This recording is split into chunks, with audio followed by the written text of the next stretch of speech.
Si os parece, vamos a comenzar.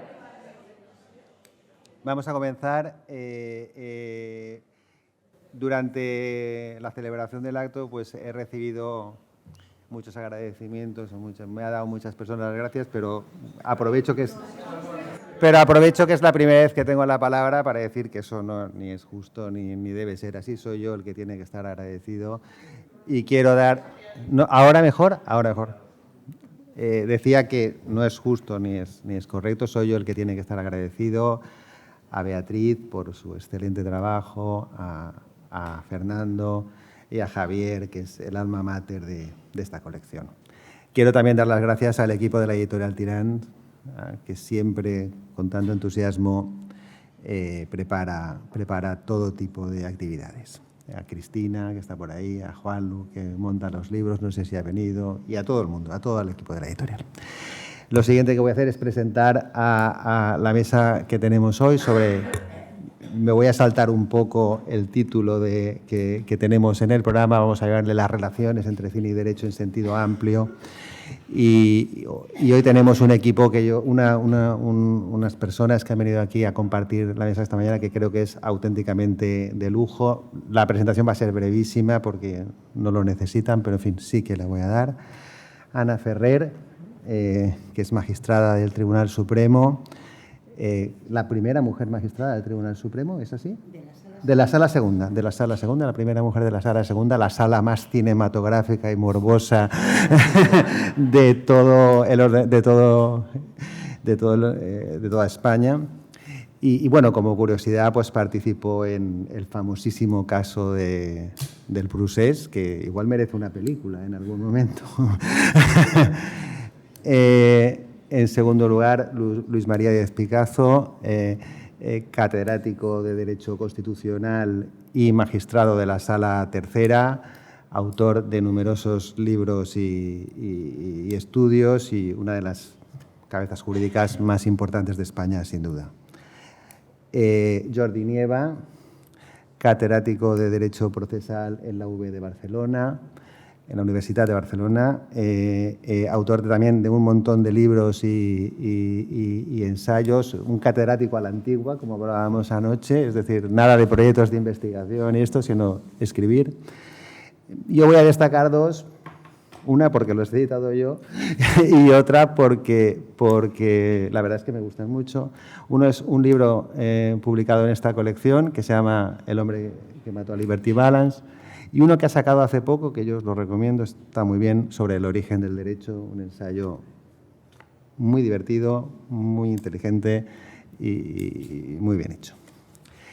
Y en último lugar, Miguel Presno, catedrático de la Universidad de Oviedo, donde hay otro foco allí de cine y derecho, es Valencia-Oviedo, ¿verdad? Es lo que entre tú y Benjamín y más gente, hay otro foco ahí de cine y derecho.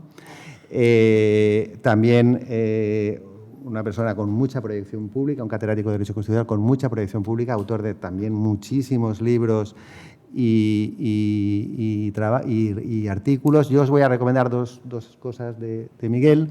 Una es un blog que publica, que se llama El Derecho y el Revés, que es fabuloso. Yo os recomiendo que lo sigáis, está realmente muy bien. Y luego un libro que también publicado en la editorial Tirant, concretamente en esta colección, y que además viene muy bien para la mesa en la que estamos, que es Una introducción cinematográfica al derecho, que es un libro también muy recomendable. Bueno, y ya sin más preámbulos, si os parece, pasamos a la mesa. Yo os voy a hacer preguntas, si os parece, pero como tenemos tiempo, nos podemos ir por donde la conversación nos lleve. Y si os parece, inicialmente el orden será desde Luis hacia acá y ya luego como sea. Entonces, primera pregunta.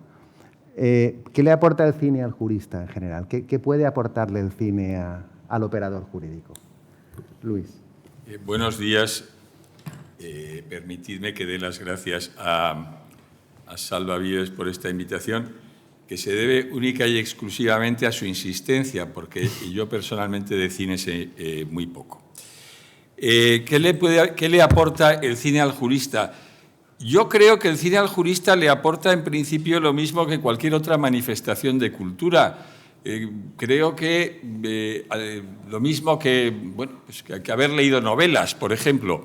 Es verdad que el modo de interpretar y aplicar el derecho en cierta medida está condicionado pues, por los rasgos culturales del operador jurídico de que se trate, y por lo tanto yo creo que en ese sentido el cine sí le puede aportar algo al jurista. Y luego creo, además, en cuanto a la influencia del cine sobre los juristas, yo creo otra cosa. Seguramente desde hace tiempo, casi un siglo, desde que existe la industria cinematográfica,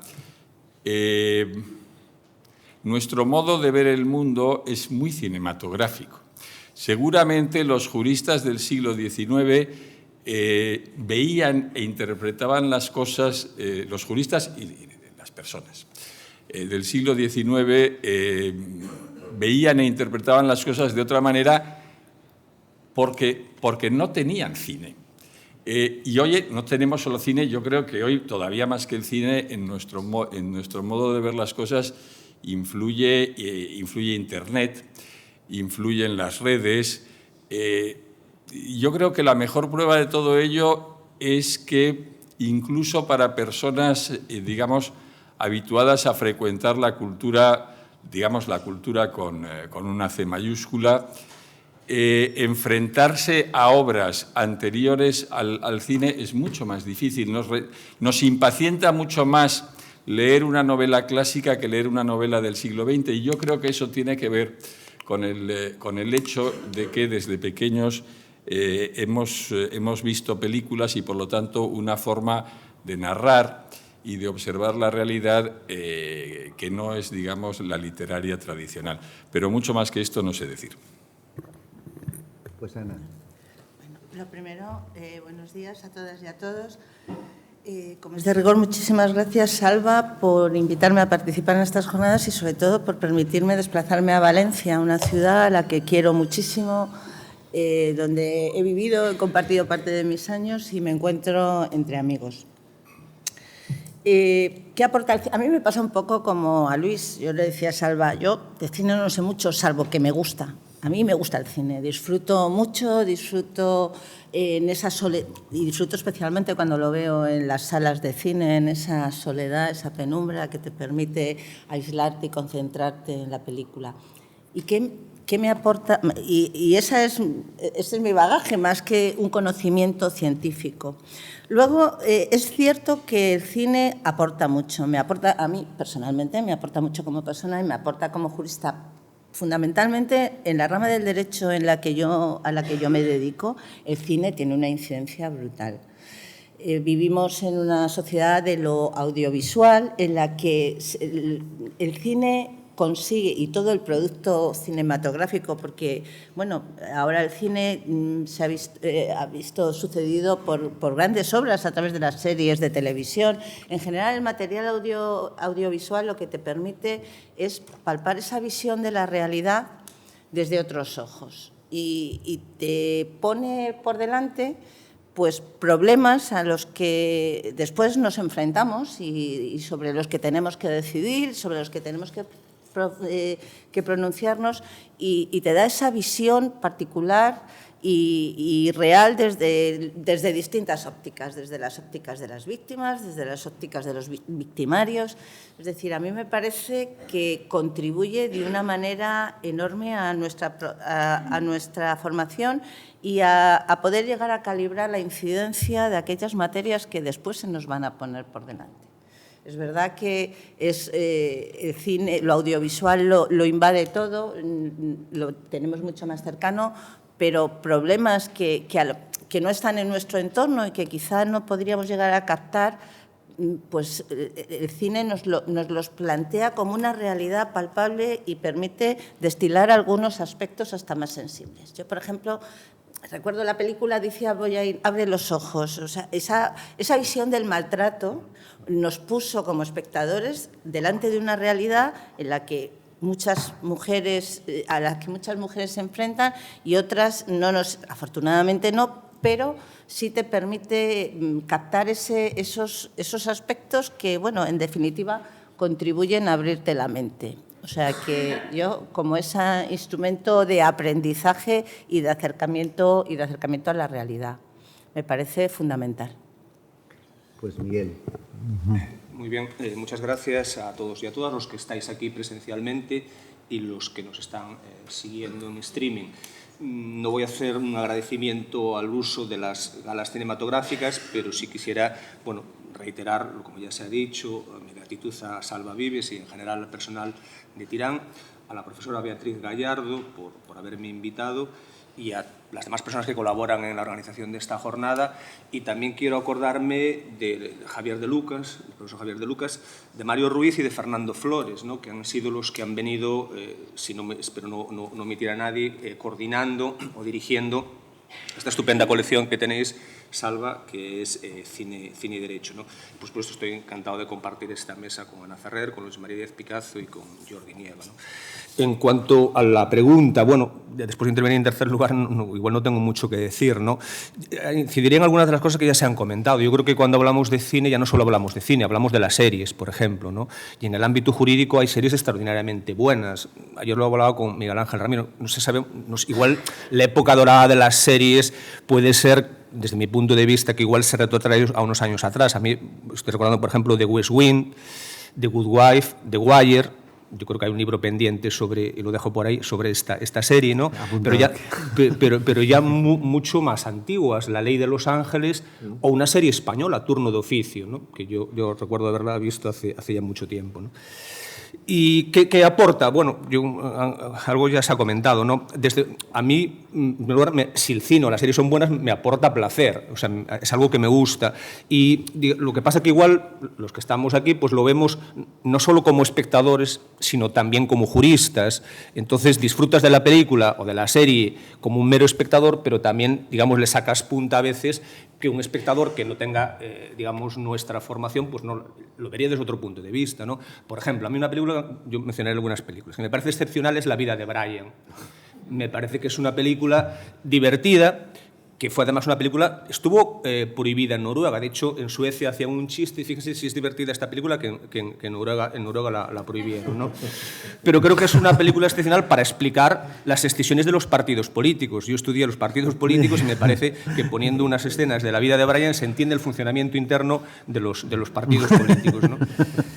Luego también, eso lo ha dicho Luis María, creo que hay una conexión importante entre el cine y la literatura, en el sentido de que muchas películas traen causa de obras, ¿no? Quizás el paradigma, Javier lo sabe bien, pues es Matar a un ruiseñor, ¿no? Fue un gran éxito literario y lo fue también cinematográfico, ¿no? Una segunda cuestión, lo ha dicho también Ana Ferrer, que nos aporta, bueno, yo creo que nos aporta motivos para pensar, ¿no? Cómo deberían regularse determinadas cuestiones que igual en nuestro país todavía no se han planteado, pero sí, por ejemplo, en Estados Unidos, ¿no? Y que aparecen en las películas y, sobre todo, a veces la capacidad anticipatoria que tiene el cine. Ahora que estamos con el gran auge de la inteligencia artificial, la película 2001, No Odisea del Espacio, es de 1968. A mí me parece una película brutal, porque plantea algo que nos planteamos hoy. Si las máquinas pueden tener derechos, si se puede desconectar una máquina, ¿cuál es el poder de las máquinas, ¿no? O creo que para yo una escena que en clase es difícil recomendar películas porque bueno, la gente igual no está dispuesta a ponerse delante de una pantalla durante 2 horas, ¿no? Pero a mí la primera escena del Padrino, que me parece una de las mejores escenas de la historia, es muy gráfica para explicar lo que es el poder, ¿no? Y algo que nosotros nos planteamos en Derecho Constitucional. ¿Cuál es la diferencia entre el Estado y una banda de ladrones, ¿no? Que sea eficaz, que el ordenamiento logre imponerse. Entonces, en ese sentido, por ejemplo, o sea, me parece que el cine te obliga a plantearte ciertos problemas. Y por último, no me extiendo más, como juristas creo que nos puede plantear, algo que también lo ha comentado Ana Ferrer, digamos, propuestas de lege ferenda. y hay películas que han influido claramente en cambios legislativos, o al menos en cambios sociales, ¿no? Por ejemplo, la película Filadelfia, de principios de los años 80, fue un momento de inflexión para el tratamiento social que se daba a las personas enfermas del SIDA, ¿no? La película que mencionaba antes, Ana, la de Te doy mis ojos, es del año 2003. Al año siguiente se aprobó en España la primera ley de violencia de género. No digo que haya una relación de causa-efecto, pero puso de una manera muy evidente algo que estaba ahí, pero que igual no éramos capaces de ver, ¿no? Y luego dos ejemplos más, ¿no? Una película belga, Rosetta, que es del año 1999, que trata la explotación de los trabajadores y trabajadoras jóvenes de origen, esto quizás sería muy pretencioso, ¿no? Pero explica en parte que una ley que se aprobó poco después se llama Ley Rosetta, porque trata, digamos, de regular los derechos de los trabajadores adolescentes. Y por último, hay una película que yo creo que no muy conocida, que se llama El día de mañana, del año 2004, que pone, hace 20 años, por tanto, gran énfasis en la importancia del calentamiento global, ¿no? Y cuáles son las respuestas que desde los poderes públicos deben de darse eso. Por tanto, creo que el cine también puede aportar argumentos de Legueferen.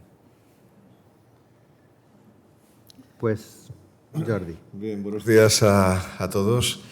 En primer lugar, mostrar mi agradecimiento por estar aquí, no solamente por estar en Valencia, que es un sitio pues, que siempre se viene con mucha facilidad, naturalmente desde Barcelona, pero sobre todo con muchísimo cariño.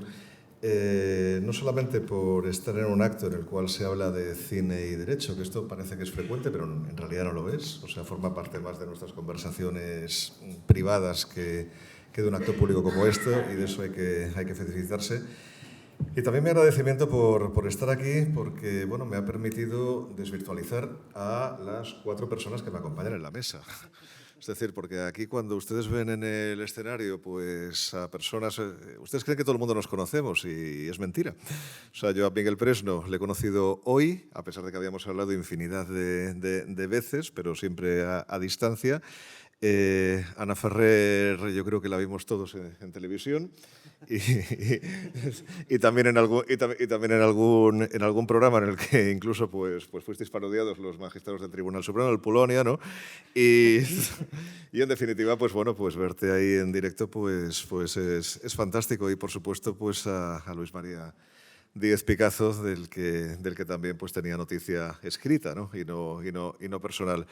Y, aunque ustedes no lo crean, también a Salvador Vives, porque efectivamente pues, nos conocimos ayer, y a pesar de no conocerme, él confió en mí para publicarme nada menos que mis manuales, para pedirme un libro en la colección Cine y Derecho, que hoy estamos aquí celebrando, y además para publicarme El origen de la justicia, mi último libro, que es un libro realmente arriesgado, es un libro que no es nada convencional. Y bueno, y él se atrevió. Él dijo, sí, lo saco, y bueno, parece que las cosas están yendo bien. En todo caso, para responder a la pregunta, ¿qué aporta el cine al derecho? Pues miren, yo les voy a hablar de 4 perspectivas muy brevemente. Primero, sobre todo desde la perspectiva procesal, hay que tener en cuenta que todos somos actores de una especie de obra de teatro cuando hablamos de un proceso. Y ahí, pues, se hace difícil cuando uno piensa en un abogado, en un juicio, no evocar a Charles Lawton en Testigo de Cargo, por ejemplo. O bien, cuando uno piensa también en un abogado, pero no en un juicio, yo pienso muchas veces en el consellere irlandés del Padrino. Un tipo que no se inmuta y que simplemente defiende a su cliente, con independencia de lo que tenga que defender. Efectivamente, eso es un abogado. Pero claro, cuando hablas de un juez, ¿cómo no acordarse de Spencer Tracy en Vencedores y Vencidos, por ejemplo, ¿no? Y cuando hablas, por ejemplo, del funcionamiento de un tribunal, de la oficina judicial, ¿cómo no acordarse de El secreto de sus ojos? Una película mucho más actual, naturalmente, ¿no? Y ya incluso cuando hablas del papel de la policía, a mí me viene siempre en mente justamente lo que la policía no tiene que ser. Y me acuerdo de Das Leben des anderen, o sea, de la vida de los otros, donde vemos pues, unos interrogatorios horribles al cargo de la Stasi, y cómo es realmente un derecho sin aquello que tanto se desprecia ahora, que son los derechos fundamentales. En fin, yo creo que con todo esto, la verdad es que se justifica completamente la aportación que el cine hace al derecho, pero hay muchísimo más. Por ejemplo, es importantísimo para un jurista saber explicar la realidad de forma persuasiva a un juez. Y maestros en construir un relato, desde luego, son los cineastas. Y eso, pues evidentemente, te da una estructura de relato. Es decir, qué presentar primero, qué presentar después, cómo explicarlo, dónde hacer más mención, qué subrayar más. Eso, una película, desde luego, te lo hace. Pero también, como antes se decía, el cine difunde muchas cosas, pero también difunde nuestra tarea. Es decir, yo creo que tiene un valor extraordinario el hecho de poder hacer una película que hable de nosotros los juristas, que normalmente pues somos personajes bastante alejados de la sociedad, se ignora mucho cuál es el detalle de la labor que hacemos y hay algunas películas que han tenido el acierto, no tantas, por desgracia, luego si quieren hablamos de esto, pero ha habido algunas películas que han tenido el acierto de describir muy bien esa realidad. Pero también, y por último, creo que el cine nos habla mucho de lo que la sociedad espera de nosotros. Es decir, un director no es un jurista. Y cuando describe cómo somos, en el fondo está describiendo lo que le gustaría que fuéramos o lo que no le gusta de cómo somos. A mí eso me ha dado muchísimas claves también. Y no solamente por utilizar materiales cinematográficos en mis clases, que como decía Luis María Díez Picazo, efectivamente es una manifestación artística como otra.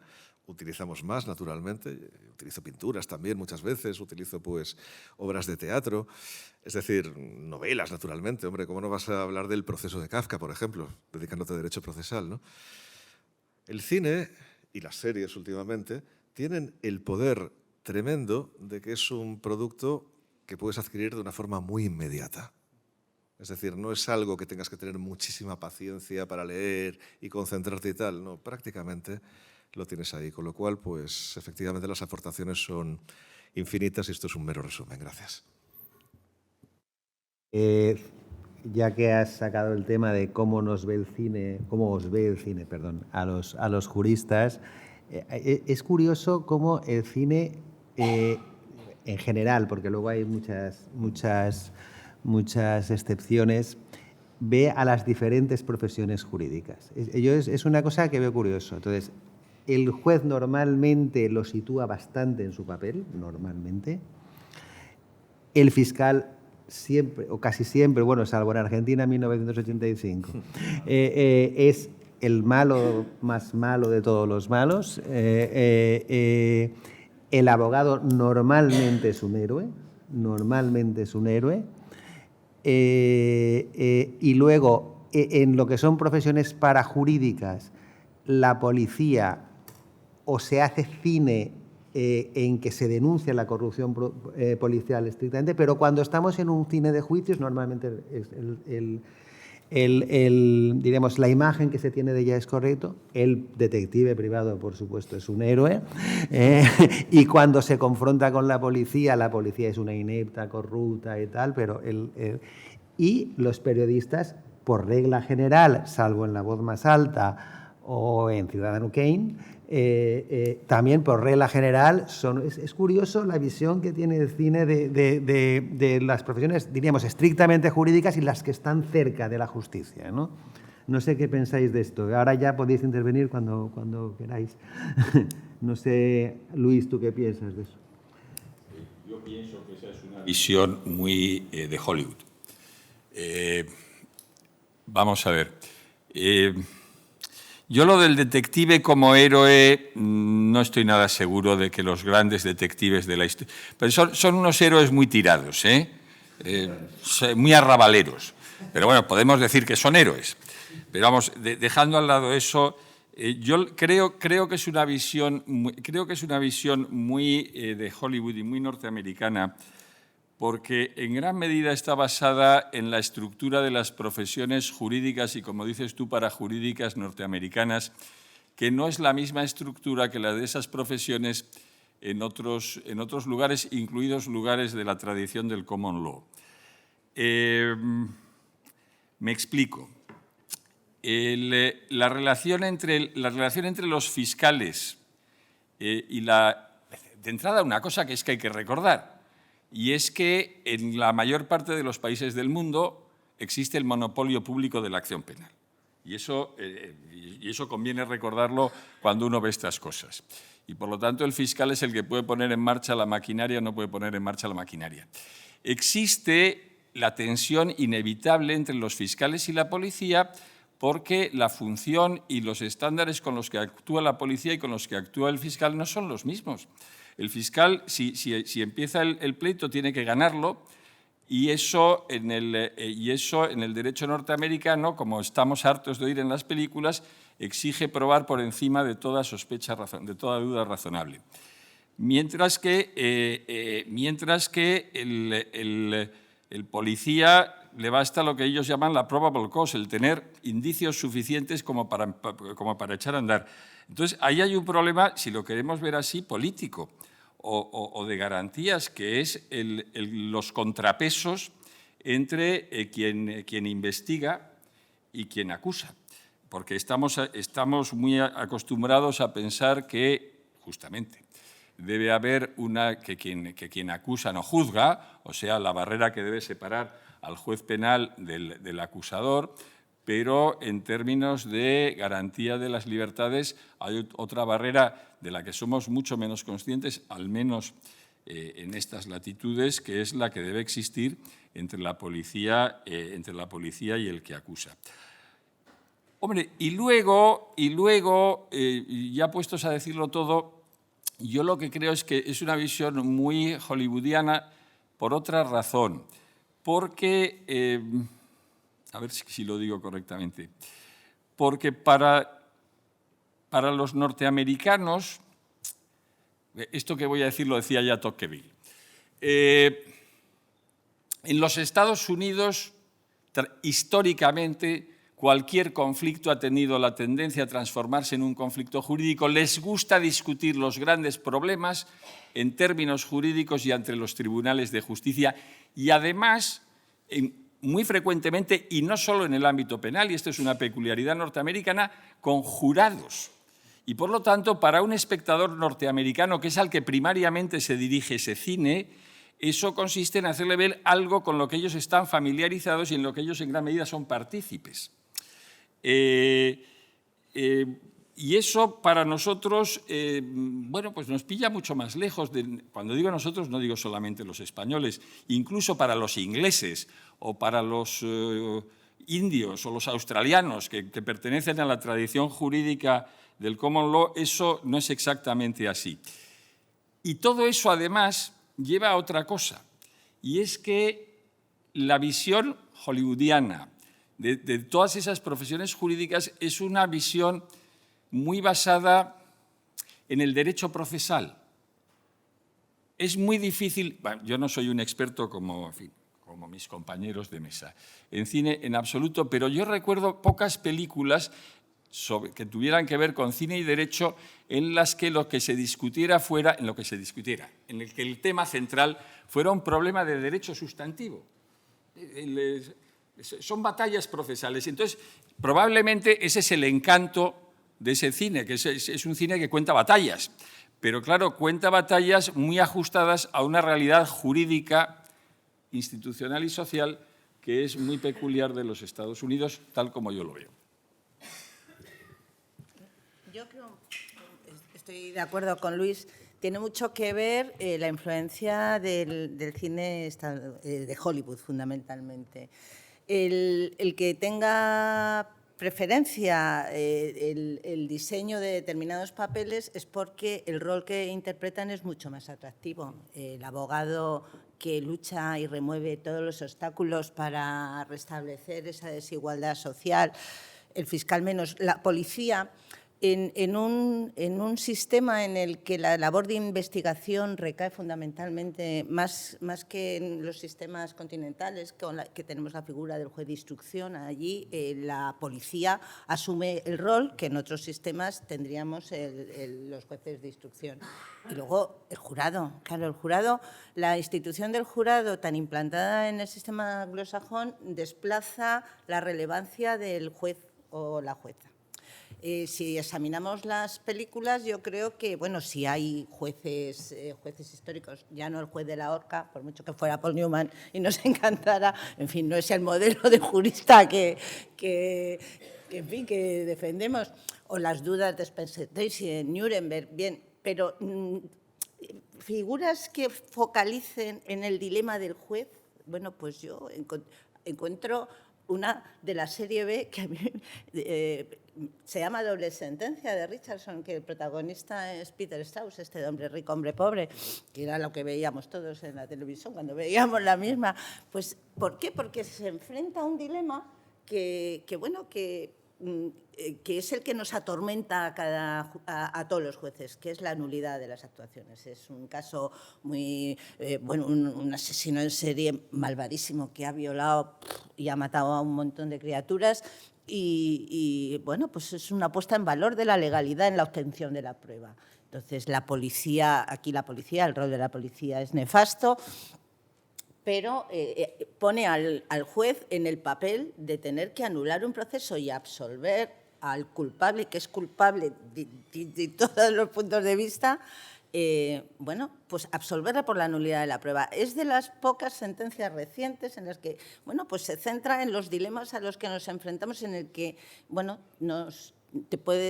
la figura del juez penal español se puede ver implicada. Acaba fatal la película, ¿eh? Se llama Doble sentencia porque, en fin, es desastroso. El padre de una de las víctimas se levanta y mata al asesino. O sea, que quiero decir que la película es... Y bueno, pues nos trasladan esa problemática que tiene, bueno, que también que es más vistosa. La visión de la prensa, bueno, pues la prensa juega también ese rol de denuncia social que, bueno, que en ocasiones ha representado, pero, por ejemplo, también la visión de la prensa en los juicios. Una faceta que entiendo que se ha desarrollado poco en el cine es la presión social que ejerce la prensa respecto a los tribunales. Por ejemplo, más que la visión que ha trasladado el cine de esa realidad, es la realidad que ha dado base a alguna de las películas. El caso del fugitivo, en la televisión Richard Kimball, en el cine Harrison Ford, pero que que lleva a la pantalla la historia real de un ciudadano que, bueno, pues engañaba a su señora, pero más allá de eso no la mató. Y eso lo ha conseguido demostrar su hijo después de muchos años con las pruebas de ADN. Ahí se plantea un problema que, bueno, en esta ciudad se dio también, la capacidad de influencia que puede tener la prensa en un jurado hasta el punto de comprometer la imparcialidad e incluso dio lugar a un veredicto de anulación y traslado del jurado. O sea que esa es una faceta de la prensa que yo creo que se ha desarrollado menos cinematográficamente y por lo demás, pues claro… sabemos que daría para mucho. Hombre, que sí daría, pero bueno, claro, cuando tiene… ¿cómo se llama la de el Watergate? La primera plana es la de… Todos los hombres del presidente. Bueno, ahí, claro, el papel de la prensa es que es fundamental. Pero yo echo de menos, claro, cuando valoro todos estos personajes, los valoro desde el cine americano. El cine francés también se ha dedicado más a lo judicial. Desde luego, en el panorama español se nos ha prestado menos atención y además yo creo que se nos ha representado peor que con una imagen algo distorsionada. Y entonces, es verdad, me parece que lo decía Jordi antes, que cuando ves representada tu profesión en el cine y con personajes, algunos casi caricaturescos, dices, jo, esa es la visión que tiene el ciudadano de mí, yo pues, me voy a tener que enmendar, voy a portarme mejor, voy a tener que hacer… Lo que pasa es que hay veces, luego ya me relajo cuando digo, bueno, es que eso no pasa realmente, es una visión distorsionada. Entonces yo creo que desde el punto de vista del cine español y de la realidad española, bueno, aunque se están haciendo algunos productos últimamente, algo más serio, pero está un poco abandonado. A mí me parece que hay en el cine norteamericano una clara contraposición entre lo público y lo privado. y lo privado sale ganando siempre. Es decir, el jurado suele ser mejor que el juez o que la jueza, el abogado o abogada mejor que el fiscal o fiscal y el detective mejor que el policía. Entonces parece que lo público, es verdad que la corrupción por supuesto se da en el ámbito de lo público, pero no ocurriría sin la connivencia de lo privado. Entonces sí hay esta, y yo creo que, vamos, me parece que eso es una simplificación. Lo que pasa es que es verdad que contribuye a la dramatización que es necesaria en una película, ¿no? Una película en la que no haya buenos y malos, pues para mucha gente eso perdería interés, ¿no? Pero bueno, es verdad que, por ejemplo, 12 hombres sin piedad, no sé si las deliberaciones de un jurado se parecen a eso, pero bueno, esos dilemas que se plantean ahí creo que pueden ser muy reales, ¿no? Y en ese sentido, bueno, España ha importado o creado la figura del jurado con mucha posterioridad a la tradición norteamericana, ¿no? Es verdad que al menos hay una fiscal presente en la sala, no sé si hay más, es verdad que la figura del fiscal o de la fiscal aparece siempre, es decir, el defensor de lo público y de la legalidad aparece siempre bajo sospecha, ¿no? Incluso en la película que se ha mencionado antes, Vencedores o Vencidos, bueno, Spencer Tracy como presidente del tribunal pues, lo hace relativamente bien, pero queda mucho mejor Maximilian Schell, que es el abogado defensor de los nazis, que Richard Widmar, que es uno de los fiscales, ¿no? Cuando estábamos hablando pues, de la comisión de delitos de genocidio, ¿no? Incluso ahí pues, el papel de quien ejerce la acusación pública pues, aparece como muy mal reflejado, ¿no? Y el papel del juez, quizás eso no está mal, ¿no? Desde un punto de vista de técnica cinematográfica, a veces cuando se enfoca a quien está presidiendo el tribunal aparece un poco difuminado, ¿no? Y son sobre todo planos y contraplanos de la acusación y de la defensa, y luego también cómo eso impacta en el jurado, ¿no? Y luego también es verdad estas típicas cosas, ¿no? Tú hablabas de la prensa, es decir, cuando el jurado no tendrá en cuenta eso. Bueno, no lo tendrás en cuenta, pero ya lo has escuchado. Es decir, yo ya he conseguido el efecto que lo tenga en cuenta, a pesar de que le van a decir que no lo tenga en cuenta, ¿no? Y respecto al papel de la prensa, sí, yo también coincido. Es verdad que esas películas quizás cuentan un periodismo que ya no existe. Yo no sé si el Washington Post de los años 70 es el Washington Post de la actualidad, ¿no? Otra película interesante y más reciente que es Los papeles del Pentágono, que eso está basado en un caso real en Estados Unidos. Yo no sé si hoy tendrían esa capacidad, ¿no? la propia prensa pues para hacer caer a un presidente en Estados Unidos, porque ahora ya hay muchos relatos, además del relato, e incluso se pone en cuestión lo que dice la prensa, ¿no? En ese sentido, bueno, me parece complicado, ¿no? Por último, una profesión que no aparece ahí, no aparece habitualmente en las películas, pero bueno, que está representada aquí, es la del profesor o profesor universitario, ¿no? Y no diría que lo eche de menos, pero porque no sé, a ver cómo salíamos, ¿no? Pero es verdad que también está ahí, y voy a hacer un ejemplo de pacumbralismo y citar un libro mío. En la serie de West Wing sí aparece citado alguien muy conocido como Rawls. O sea, es verdad que esos diálogos, lo que tú decías antes, el propio guionista Aaron Sorkin cuenta cómo le gustaría que fuese la Casa Blanca, y él reconoce que es un retrato idealizado, que ojalá se pareciese a eso, ¿no? Pero los protagonistas, que son muy listos, hablan muy bien, consiguen hablar y caminar al mismo tiempo, es una serie muy dinámica, pues aparece citado John Rawls, aparece citado Lawrence Tribe y aparece citado Lawrence Lessig, que son muy conocidos constitucionalistas, ¿no? Y aparece también uno, quizás no tan conocido, pero muy famoso en Estados Unidos, que es Akhil Amar, que él participó en los guiones de la película. O sea, en los guiones de la serie. Por eso se citan a veces casos, no porque Aaron Sorkin se los conociese, sino porque estaba muy bien asesorado, ¿no? Entonces, bueno, aquí antes nos preguntábamos qué le aporta el cine al jurista, también podemos plantearnos qué le aporta el jurista al cine, ¿no? Y le puede aportar pues, también conocimiento, le puede aportar casos y le puede aportar pues, digamos, una ayuda a la hora de seguramente, bueno, no sé si, por ejemplo, en la serie El Hierro, intervino un colega vuestro, ¿no? O sea, porque eso es importante para que tenga verosimilitud. Hablar, si va a aparecer una fiscal en el caso, pues habla con una fiscal, que te cuente un poco cómo puede ser eso, ¿no? Creo que tampoco es tan complicado y por lo tanto debería haber quizás más diálogo entre abogados, entre juristas y cineastas, ¿no? Por eso yo creo, perdona, que El Hierro es una de las series que mejor representa la figura del funcionamiento de un juzgado de instrucción. Además, en el papel de una jueza, porque cuando Candela Peña está allí y es tan dura, tan beligerante, tan agria, las juezas teníamos esa fama, pero el problema es que para imponerte, sobre todo unos años atrás, necesitábamos un ejercicio de autoridad superior al que tenían que hacer los varones. En fin, cuando hace pues ya muchos años me fui a mi primer juzgado de instrucción, pues me pasó de todo. Quiero decir, entonces acabaron apodándome Ana Thatcher. ¿Por qué? Porque fui a la comisaría y me recibió un policía con un Cuba Libre en la mano, siendo yo la jueza de instrucción, y me dijo, mira, guapa, tú lo que te pasa es que estás muy nerviosa. Entonces, ¿qué haces? El día que te han quemado el coche y vas a la policía, pues me fui a mi despacho y di cuenta al comisario y lo expedientaron. Claro, a partir de entonces, todo el mundo... Quiero decir, me gusta mucho el papel de Candela Peña porque representa esa realidad, aparte de que se nota el asesoramiento de... Es normal que necesites... No, para nada, ¿no?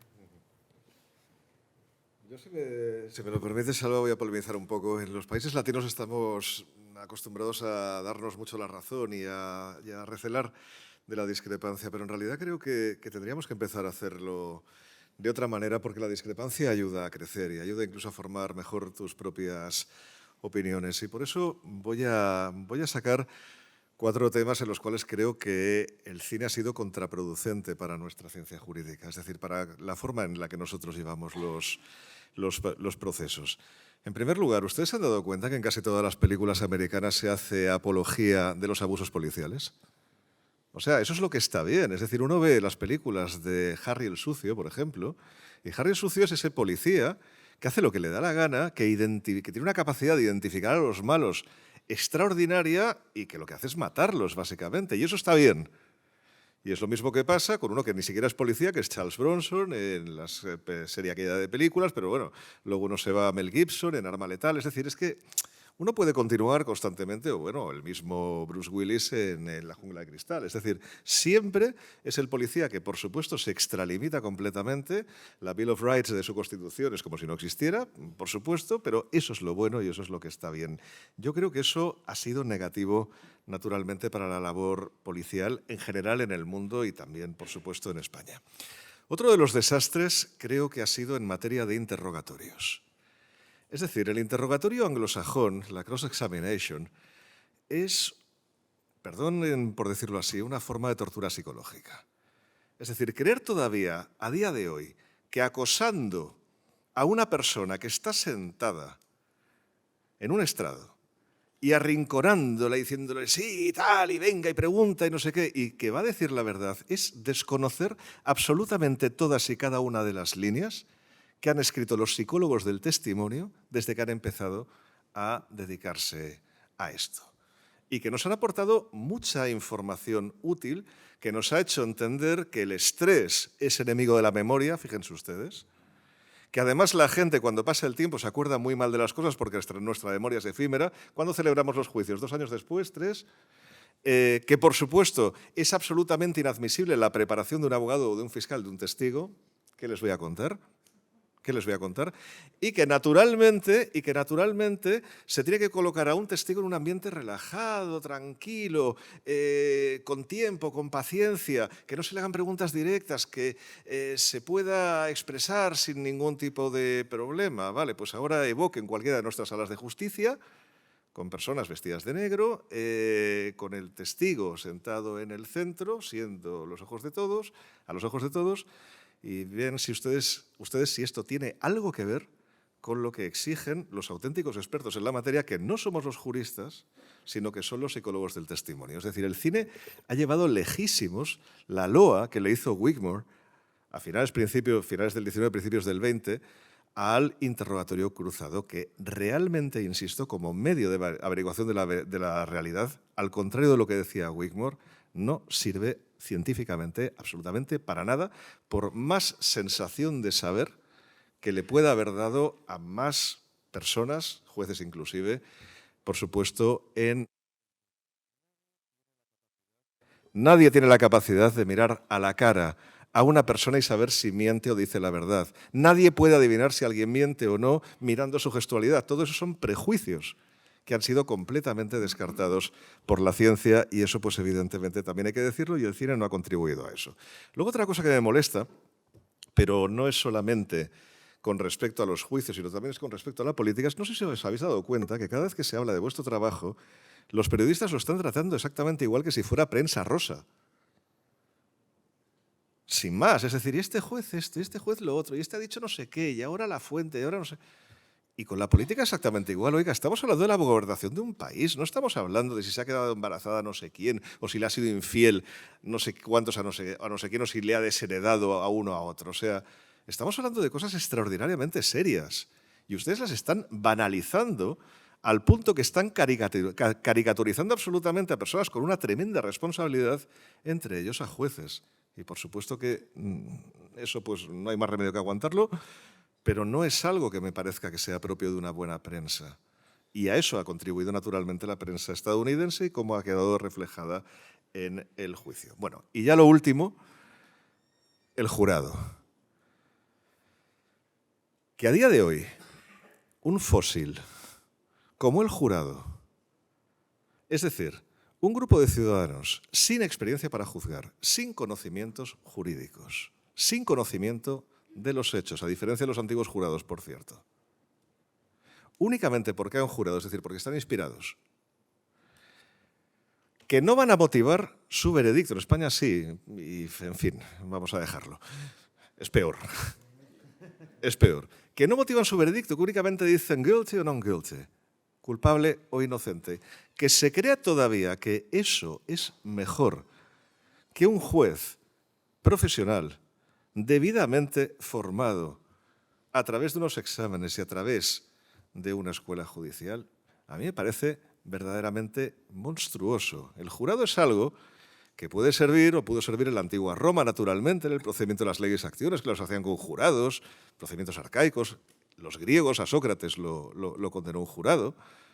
Eso tenía sentido, pero o bien en momentos de tremenda crisis de la sociedad donde no tienes manera de encontrar a jueces independientes y debidamente capacitados, y entonces, pues claro, no tienes más remedio que devolverle al pueblo su poder y decir, bueno, oye, juzgar vosotros y luego ya veremos, ¿no? Pero cuando sí que tenemos la posibilidad de tener auténticos expertos haciendo algo, ¿por qué ponemos a personas que no tienen esa experticia? Yo de verdad no lo entiendo y el cine en este sentido creo que ha hecho una apología de los jurados que es completamente impropia a día de hoy y que además rescata una discusión sobre la vigencia o no del jurado que ni siquiera ya es frecuente en los debates en Europa. Todavía tenemos esta discusión aquí en España. Pero cuando sales por ahí, la verdad es que casi nadie está hablando ya de jurado, sí o jurado no. Es algo que está descartado prácticamente. En fin, nada más.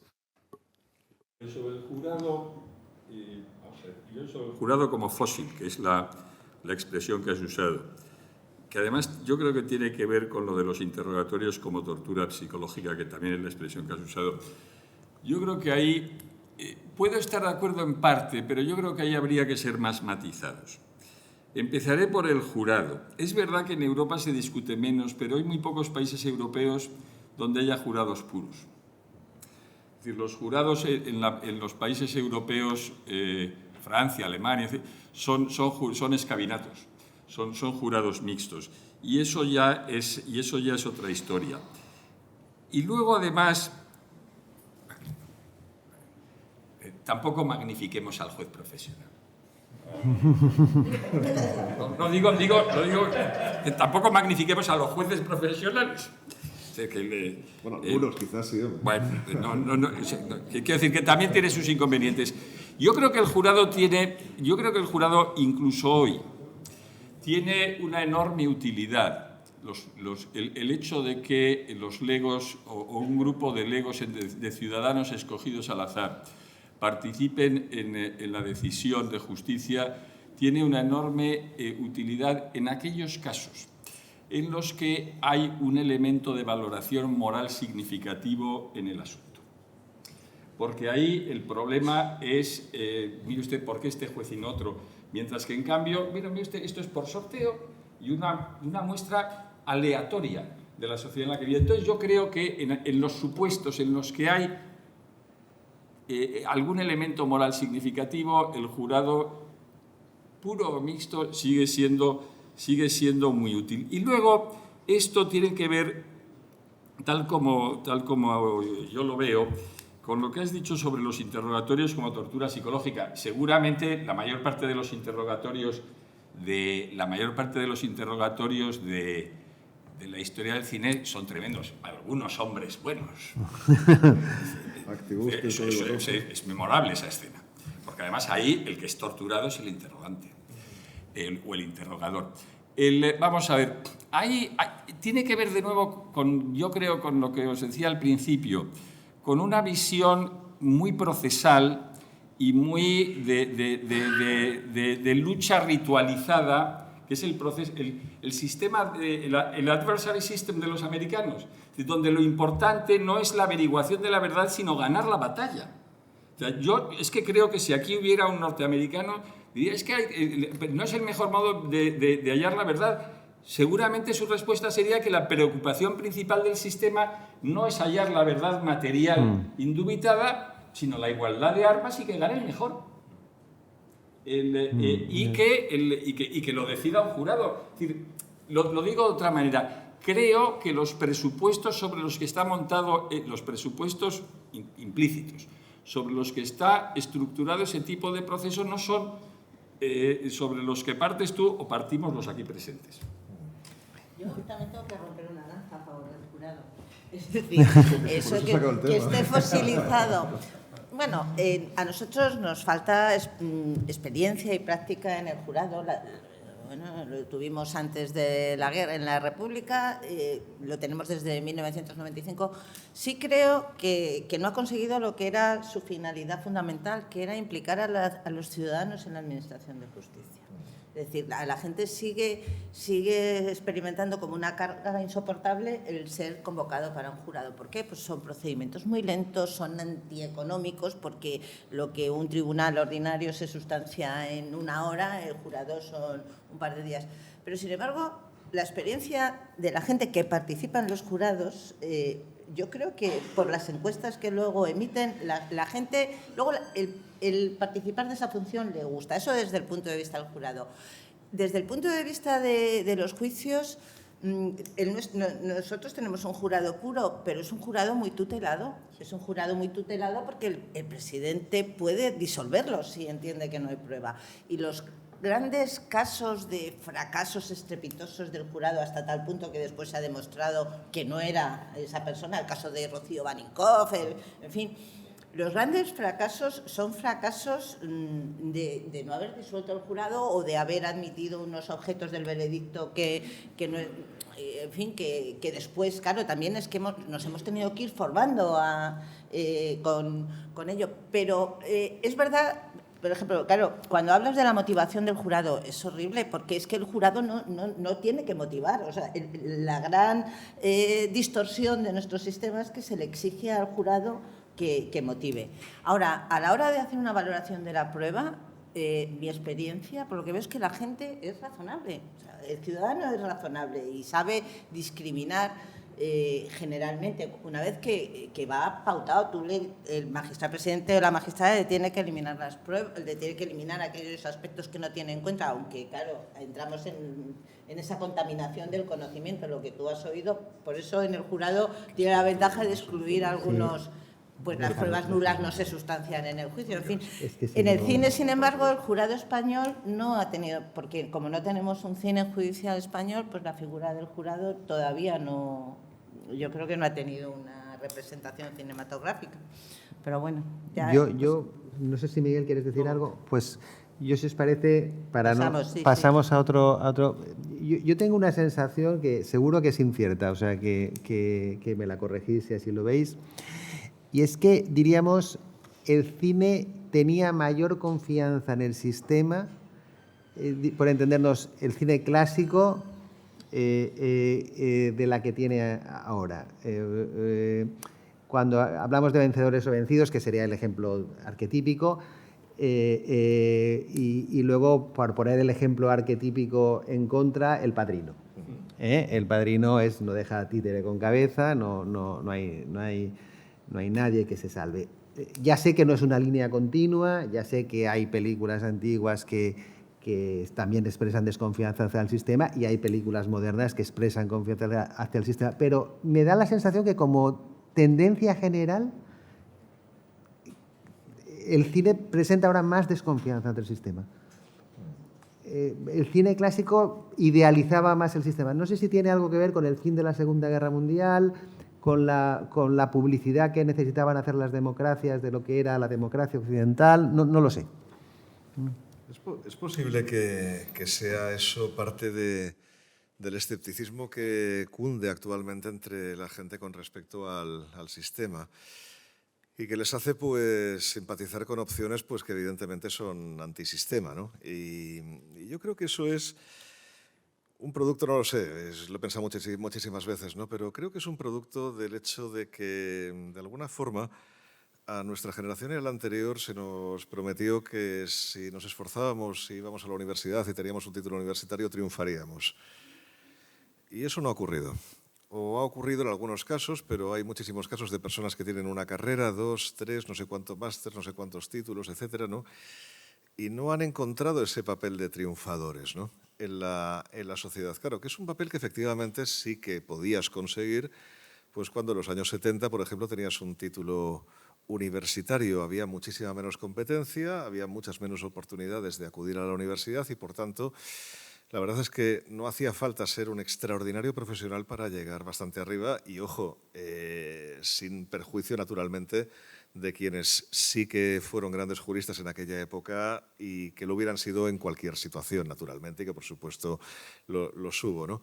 Entonces, yo creo que, claro, al final el cine o el cineasta lo que intenta es hacer un producto que se lo compren. Por tanto, que claro, que empatice con la sociedad y que la sociedad diga, ay, mira, sí, esto es como lo que me está pasando a mí, aquí me veo yo reflejado y tal, ¿no? Y por eso, de alguna forma, tratan de reflejar esa conciencia antisistema que se ha difundido en tantos ámbitos de la sociedad. Yo no sé si sería bastante mejor, lo que pasa es que tampoco sé si es la función del cine, ¿no?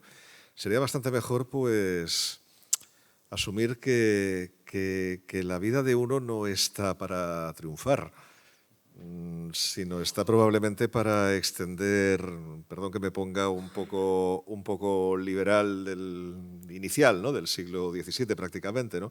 Está para extender la felicidad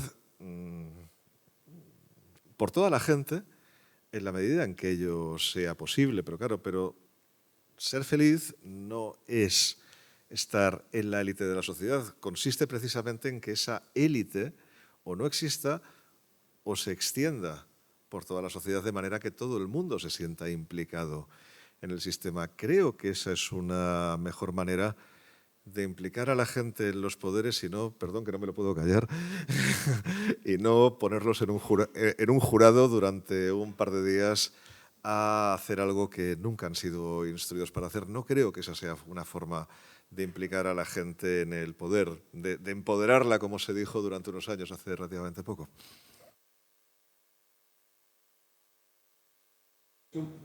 Tiene mucho que ver con el contexto en el que el cine se desarrolla, ¿no? Y, por tanto, en una época de crisis seguramente es normal que las películas reflejen eso. Por ejemplo, una película española, Los lunes al sol, bueno, creo que cuenta de una manera brutal pues, lo que es el desarraigo, el proceso de desindustrialización y la sensación de injusticia que pasó mucha gente cuando el proceso de reconversión industrial, etcétera, etcétera, ¿no? O en el contexto, por ejemplo, vayamos a Estados Unidos, Matar a un ruiseñor, es una película de los años 60, basada en un relato anterior. Es una época claramente en que, a pesar de que el Tribunal Supremo, el papel de los tribunales, había empezado a luchar contra la discriminación racial sería presente de una manera brutal. Y Matar a un ruiseñor es un ejemplo de fracaso del sistema, ¿no? de una persona que es inocente, pero que va a ser condenada por su raza, ¿no?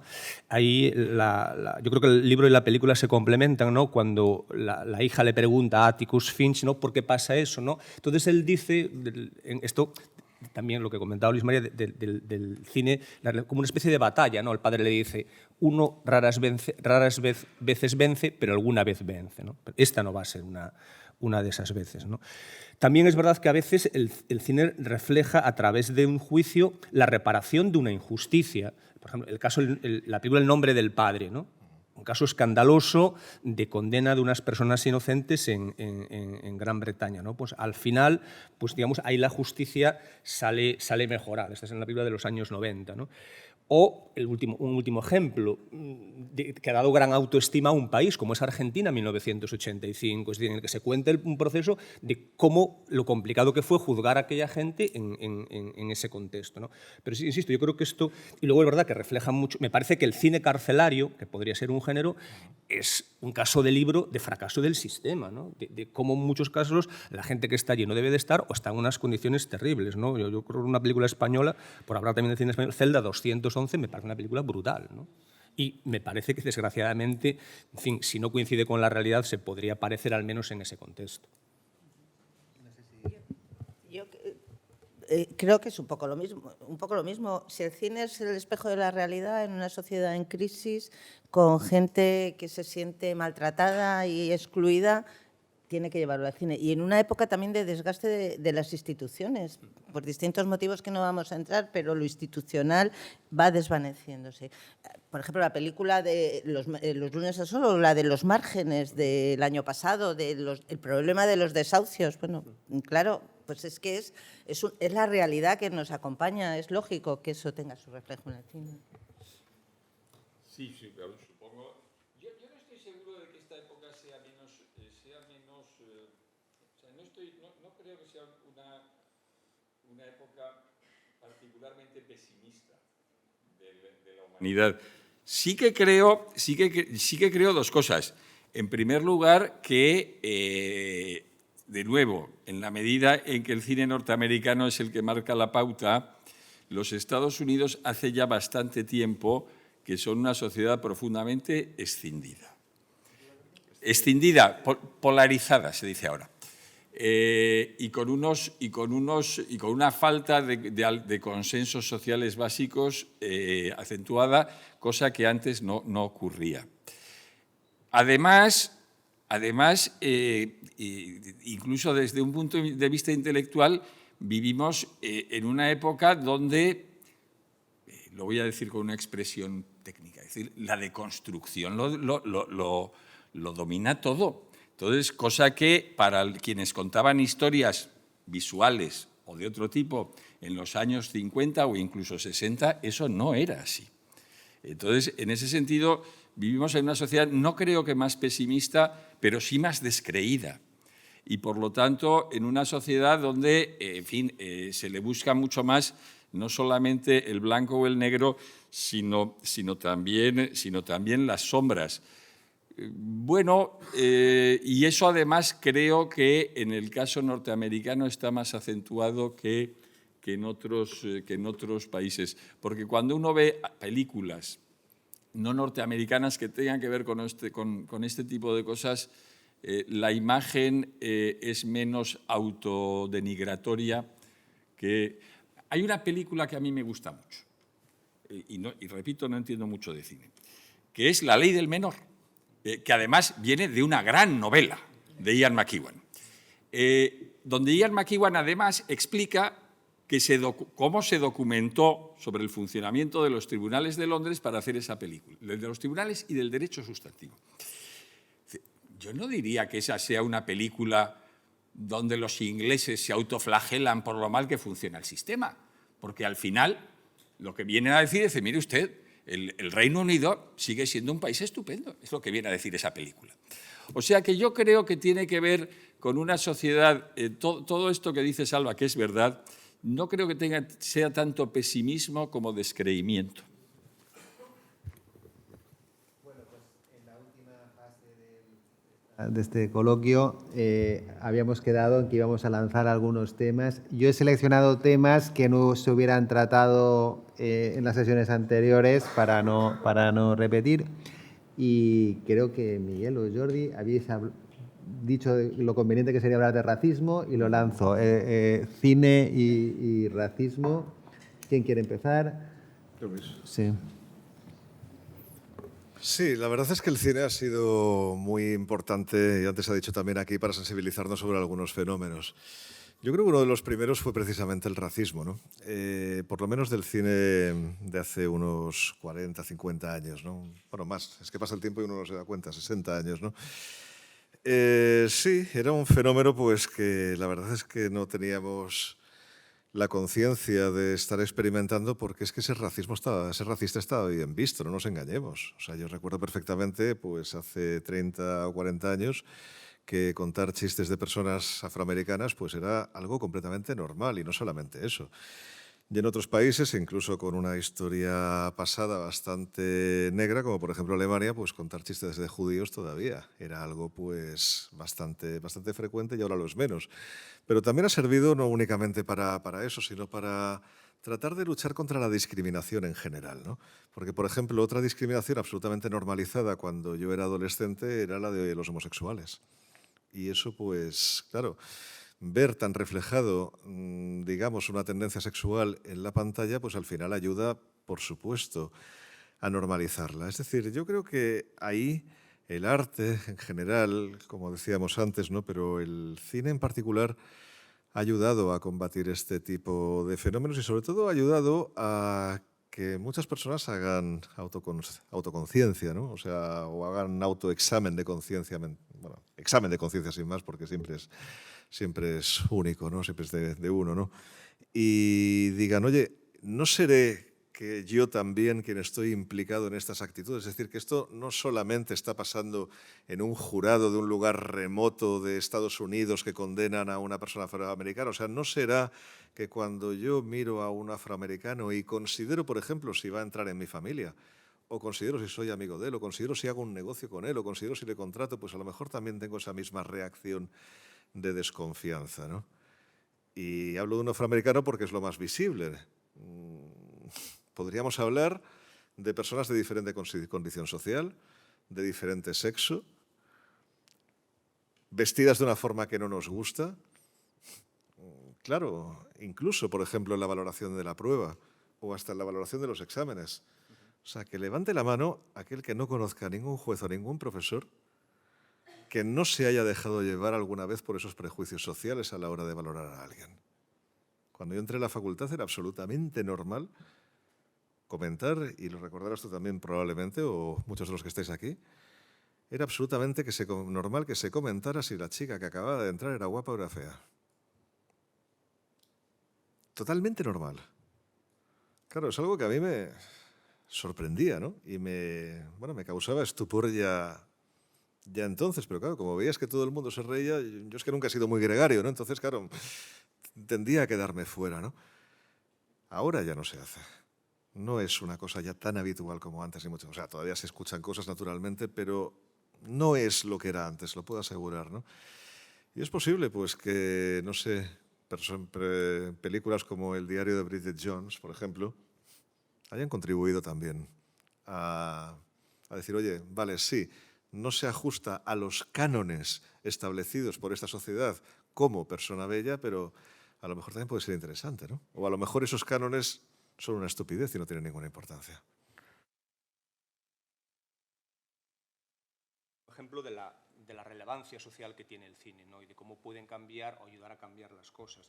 Más allá del tópico de hablar del racismo en Estados Unidos, es bueno hablar del racismo en Europa, ¿no?, que tiene mucho que ver con la situación de la inmigración, ¿no? Y en Europa se ha hecho bastante cine en distintos países que han tratado de diferente manera la acogida o la falta de acogida que ha habido a los inmigrantes. Me parece, por tanto, que es un tema que sigue estando presente. Y otra cosa que quizás nos llevaría muy lejos, bueno, aquí está la profesora Ana Valero, que lo ha estudiado, está la cuestión de la llamada cultura de la cancelación, ¿no?, de cómo, si cabe hacer ahora una relectura de cómo se reflejaba determinadas cuestiones en el cine pues, de hace 30 o 40 años, ¿no? Es decir, si lo que el viento se llevó hay que verlo hoy de una manera distinta. O sea, eso genera, como sabéis, pues hay un gran debate, ¿no? Yo creo que se inició en Estados Unidos, hay un gran debate en las universidades también sobre esta cuestión. Yo creo que aquí en general estamos hablando de casos de libertad de expresión, ¿no? Y la libertad de expresión es un tema muy interesante en su tratamiento en el cine. Yo creo que una de las grandes películas sobre esto es El escándalo de Larry Flynn. Por cierto, un ejemplo de esta manía española de traducir títulos extranjeros dándoles un nombre estúpido, ¿no? Porque puede ser... Sí, digamos, el pueblo contra Larry Flynn, cuando era la versión inglesa, Pero realmente aquí, bueno, es interesante porque plantea algunas de estas cosas, ¿no? Lo de ser políticamente incorrecto, la posibilidad de caricaturizar los símbolos, la bandera de Estados Unidos. Y es interesante también porque hay un juicio ante el Tribunal Supremo de Estados Unidos, ¿no? Que no es un órgano que suele aparecer en las películas, ¿no? Y hay un juicio que está basado en un caso real, porque eso es un caso real, ¿no? Entonces está relativamente bien construido.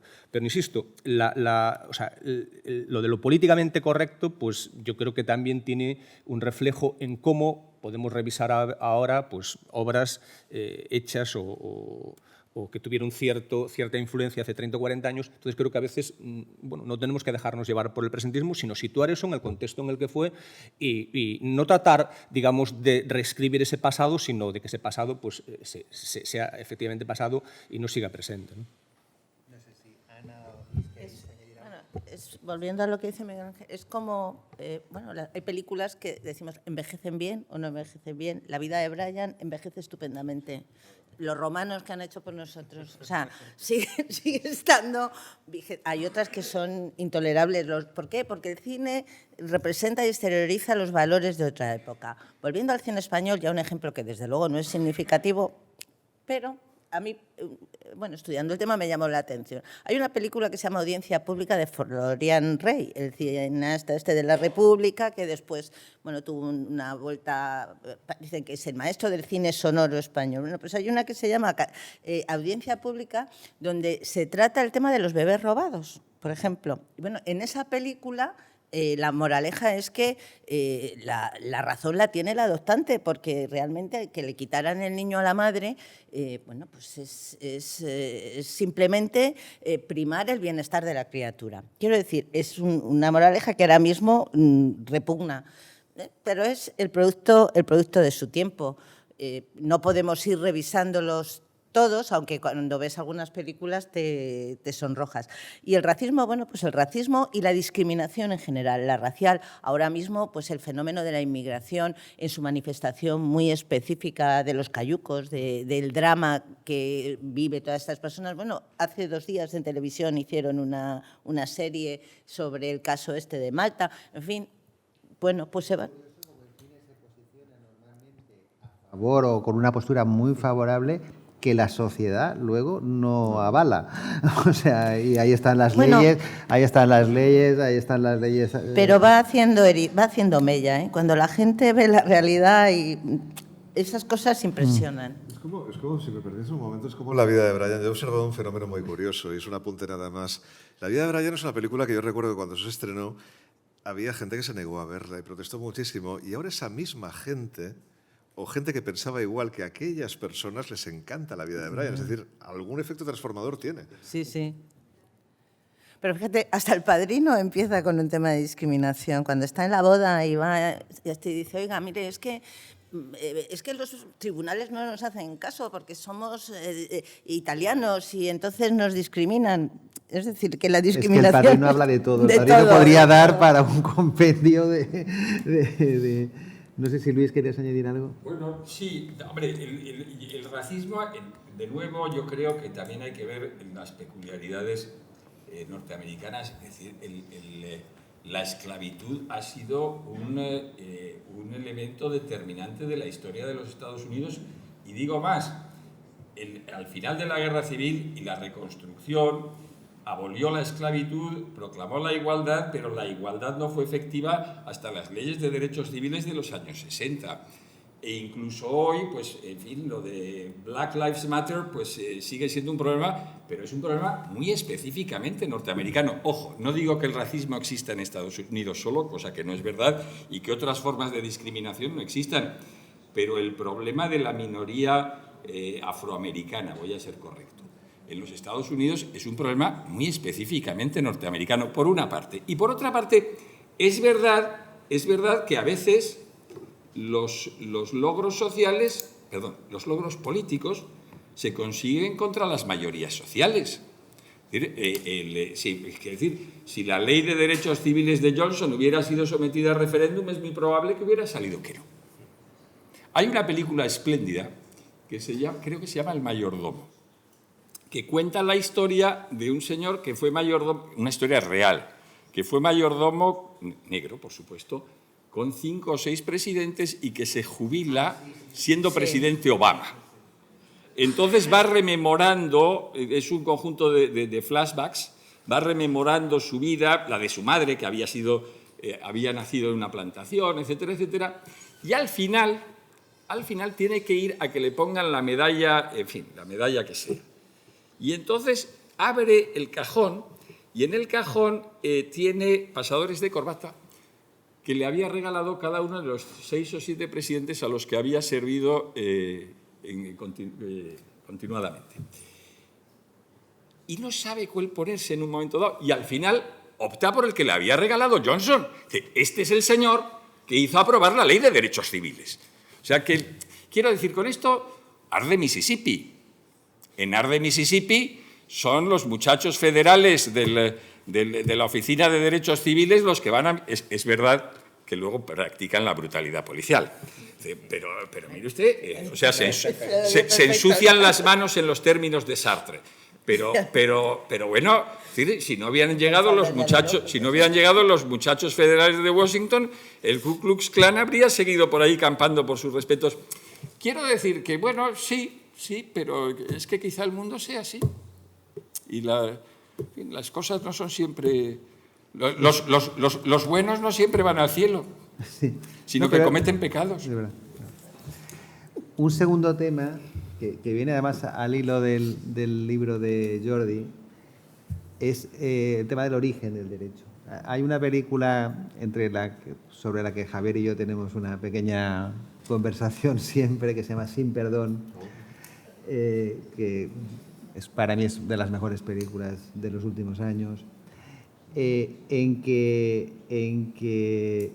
sobre esa película Javier tiene escrito un artículo magnífico de 20 páginas en la colección. Yo de verdad les recomiendo que lo lean, en que habla de lo que plantea la película, que es el origen del derecho como violencia, como una violencia que posteriormente, bueno, en un mundo de prácticamente ciencia ficción como es aquello, pues el sheriff impone su ley, o intenta imponer, porque al final no lo consigue, pero al final el derecho inicial es violencia, que luego diríamos pues se estandariza y ya vienen procesos, por entendernos. Y como tú has sacado un libro sobre el origen del derecho, se me ha ocurrido que podría ser un enlace. Sí, naturalmente. A ver, Sin Perdón es una película que fundamentalmente habla de una venganza, es decir, de una reacción, además contra el sistema, porque ahí el juez es el sheriff, es el que está haciendo el marshal, ¿no?, que dicen más bien en la versión original, ¿no? Y ahí el juez efectivamente le pone una sanción a los dos que han agredido brutalmente pues, a la chica, ¿no? Pero no les parece bien al resto de mujeres que trabajan en ese lugar, y entonces deciden ejecutar una venganza, deciden buscar su justicia. Claro, de alguna manera ahí lo que se refleja es algo pues, que he explicado bastante en mi libro, ¿no?, que es el hecho de cómo lo que está bien y lo que está mal en una sociedad depende de cada sociedad. Es decir, no hay cosas que estén bien por sistema ni cosas que estén mal por sistema, sino que cada sociedad decide lo que considera que está bien y lo que considera que está mal, a veces más acertadamente porque es más coherente con la supervivencia del grupo, que al final es de lo que se trata. Y hay veces pues, que no, que se equivocan completamente, como por ejemplo en este caso de la venganza. Y la venganza al final es un estadio por el cual han pasado casi todas las sociedades antes de crear un ordenamiento jurídico pues, más completo y desde luego muchísimo antes de concebir los procesos judiciales, ¿no? Pero al final, fíjense ustedes que una cierta versión de la venganza es lo que tratamos de ejecutar con el derecho penal. El derecho penal ejecuta un castigo. Y ese castigo se ejecuta a cargo de unas autoridades para que no se tome la justicia por su mano la comunidad. Y eso pues te lleva a reflexionar sobre si el castigo realmente es algo legítimo o no desde la siguiente perspectiva que comparto con ustedes. El castigo al final bajo la cobertura de reinserción de una persona, de arrepentimiento incluso, si lo queremos poner desde una perspectiva más religiosa o de una religión por lo menos, al final lo que trata es de modificar la conducta de alguien. Y eso, explicado en términos de psicología cognitiva, es tratar de crear un reflejo condicionado en una persona.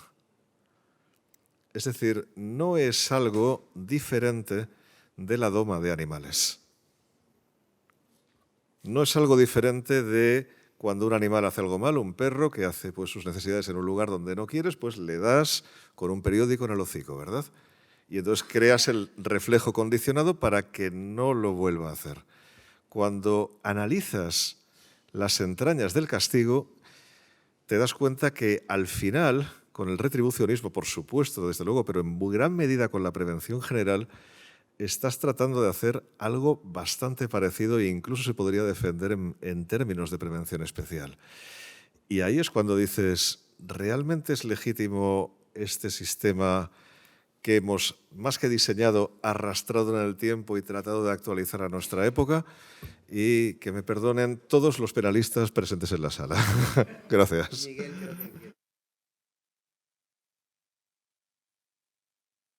Como es El Padrino. Esa primera escena del Padrino, a mí me parece brutal la ejemplificación que se hace, porque si recordáis, viene allí el dueño de la funeraria a pedir, le da audiencia al padrino en primer lugar, entonces se presenta y le pide, digamos, venganza, ¿no? Porque la justicia norteamericana ha tolerado que a los maltratadores de su hija, que la han desfigurado, pues los dejan en libertad los dejan en libertad al poco tiempo, ¿no? Entonces el padrino por una parte le dice, vienes a mí y me pides sin respeto, ¿no? Y luego le dice, ¿y cuál crees que tendría que ser el castigo justo? Entonces él le susurra al oído algo que entendemos que es que lo maten, ¿no? Entonces él dice, no, esa es una pena desproporcionada, porque a tu hija no la han matado, ¿no? Entonces le promete que le recibirán el justo castigo y cuando se marcha le dice a uno de ellos, encárgaselo a fulano, que es un profesional, no somos asesinos, ¿no? Para que le den el justo merecido, pero para que no se estire. Es decir, está el tema de la justicia, en este caso alternativa a la justicia oficial, ¿no? Y que no hay a veces tanta diferencia entre los dos. Ana, Luis, no sé si queréis decir algo. Bueno, lo del derecho penal, mejor no voy a opinar, porque no me vas a quebrar ahora. Bueno, vamos a ver, la ley es violencia, claro que sí, y el derecho penal es una aplicación que impone medidas violentas. Lo que pasa es que está fundamentada en otros principios y es muy diferente de la venganza. Nadie hoy en día podría discutir, aunque el origen esté en la violencia y en la venganza del Estado, la necesidad de ese sistema de restaurar el mal causado. Porque si no lo restaura el Estado, es donde dejas vía libre a la venganza. Y entonces ahí es donde nos enfrentamos al problema. La venganza, mira, hablando de películas que hablan de venganza, a mí me pareció magnífica la película Es tarde para la ira. Es una película española de hace unos años, donde ante el descontento por el resultado de las pesquisas policiales, que también son violentas, no violencia en violencia física, pero ataca los intereses, compromete los derechos fundamentales, te interceptan las comunicaciones, te persiguen. Bueno, pues ante alguien que no está satisfecho del resultado de un atraco en el que matan a su novia, bueno, pues pasa los años y decide vengarse. Pero claro, la situación es tan distinta. Aquella gente que fue capaz de hacer esa maldad en ese atraco, que murió su novia y su suegro quedó posado como un vegetal. Bueno, pues claro, pasa, luego además, claro, se mezcla con una historia de amor, con una hermana de uno de ellos, pero claro, pone en valor, pues lo insatisfactoria que es también la venganza. Y entonces disuade de esa medida. A mí me parece que es un ejemplo, en fin, un buen consejo.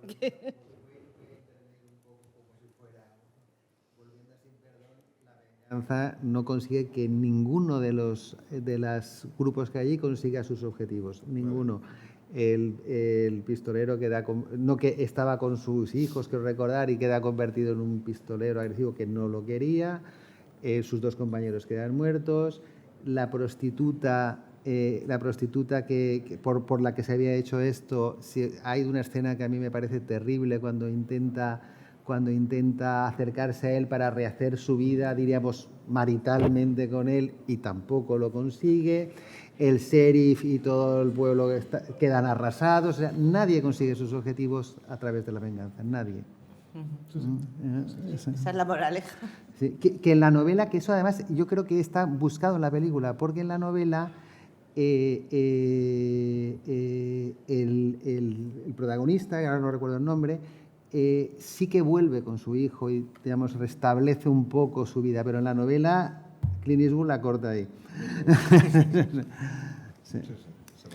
Pues yo creo que, salvo que queráis hacer alguna pregunta, yo por lo menos creo que hemos disfrutado. ¿Queréis alguien hacer alguna pregunta?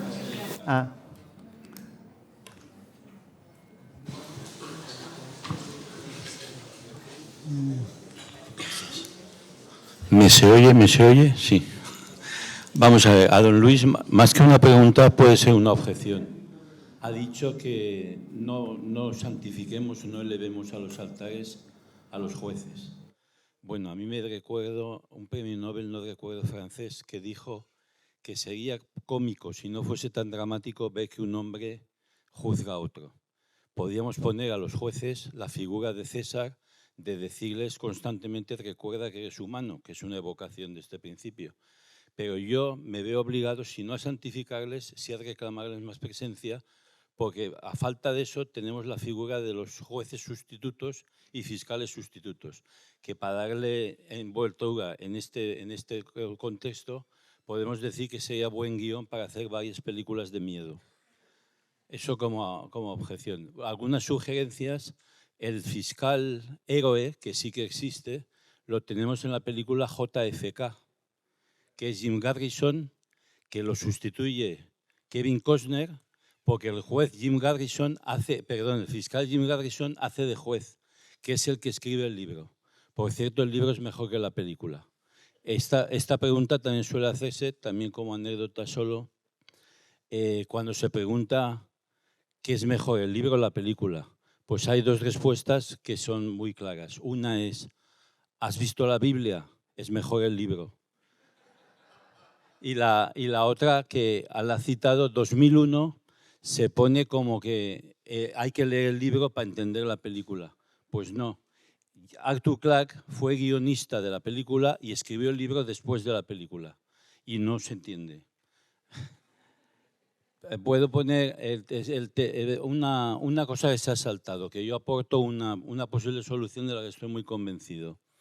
Han dicho que está muy impuesto el proceso americano y se ha puesto como prueba o como la aportación, me ha parecido entender, testigo de cargo. Testigo de cargo es en Inglaterra. Si el proceso no sé si se ve muy bien, es una gran película, pero está hecha por Billy Wilder. Billy Wilder aparece por Estados Unidos ya mayor y no conocen probablemente, algunos le prefieren llamar Dios. Ella aparece con muchos años y no es un buen analista del proceso americano, además de que es el inglés. Y la novela es de Agatha Christie y está cambiado el final. Es decir, no es un buen ejemplo más que para una genialidad como película. Como anécdota también puedo decir que sí que está muy influido el proceso inglés-americano sobre el español. Yo he tenido la anécdota de tener un juicio de faltas y decirme quién es el que me hablaba mal, que es el fiscal, quién es el que me preguntaba con agresividad, quién es el que está en medio.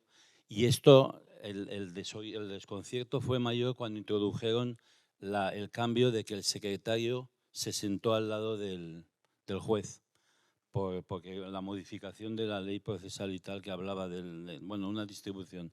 Entonces ya los juzgados decían, ¿por qué había 2 jueces? Y le decías, no, uno es juez y el otro es el secretario del juzgado. Y te decían, claro, es que desde que le han quitado la peluca a los jueces no se distingue bien. Bueno, no hay tal peluca.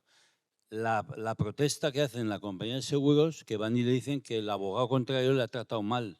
Y mi abogado, allí sentado sin poner énfasis, porque ven las películas que el abogado se levanta, se pasea, etcétera, etcétera. Y bueno, había alguna aportación más que quería hacer a modo de pregunta que no recuerdo, pero quizá con esto sea suficiente. Quiero decir una cosa, no querría ser malinterpretado. Es decir, mi amor y mi respeto por la judicatura, en la cual me incluyo, está por encima de cualquier otra consideración. Si he dicho lo de no magnificar a los jueces, lo he dicho a efectos de defender la existencia del jurado. O sea, que creo que el jurado sigue siendo útil, de la misma manera que creo que el juez profesional no es necesariamente y en toda circunstancia quien mejor puede valorar determinados hechos. Era lo único que quería decir. Pues yo creo que salvo que haya alguna pregunta, creo que Beatriz me va a reñir porque no, pero vamos bien, vamos bien, estamos en hora, ¿no? O sea, pues yo creo que muchísimas gracias por haber aceptado la invitación. Yo creo que nos lo hemos pasado muy bien y muchas gracias.